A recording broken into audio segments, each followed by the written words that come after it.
మరి ఎవరు విడిపిస్తారండి? ఎవరు విడుదల చేస్తారు? ఎవరు ఆ పాపపు సంఖ్యలు తెంచి మానవునికి స్వతంత్రం ఇస్తారంటే యేసుక్రీస్తు ఒక్కడు మాత్రమేనండి.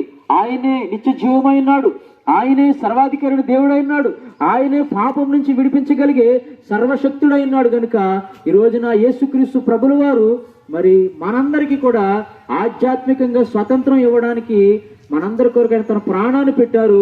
ఆయన రక్తము చేత మన పాపము సంఖ్యలు తెంచి మనందరిని విముక్తులుగా చేసి ఆయన రాజ్యానికి వారసులుగా చేయడానికి యేసు ప్రభులు వారు ఆయన తన ప్రేమను మన పట్ల చూపిస్తున్నాడు. ఇప్పుడే యేసుక్రీస్తు ప్రభువుని సొంత రక్షకుడిగా అంగీకరించి మీ ఎదుట ఆయన ఎదుట ఏమండి మరి మీ పాపలు ఒప్పుకుంటే క్షమిస్తారు. మీకు కూడా నిజమైనటువంటి ఆధ్యాత్మిక స్వతంత్రం వస్తుంది. మీ జీవితాలు దేవుని రాజ్యానికి వారసులుగా మార్చబడతాయి. ఆ విధంగా మీ జీవితంలో సమాధానము, నెమ్మది, క్షేమం కలిగి మరి దేవుడిచ్చే ప్రేమను పొందుకొని దేవుడిచ్చే పరలోకానికి వారసులు కావాలంటే ఇప్పుడు యేసుని నమ్మండి, యేసుక్రీస్తుని విశ్వసించండి. యేసుక్రీస్తు దగ్గర ఆయన ముందు మీ పాపాలు ఒప్పుకొని క్షమిస్తారు. తద్వారా మీరు దేవుడి ప్రేమలో చక్కగా మీరు ఎదిగి ఫలిస్తారు.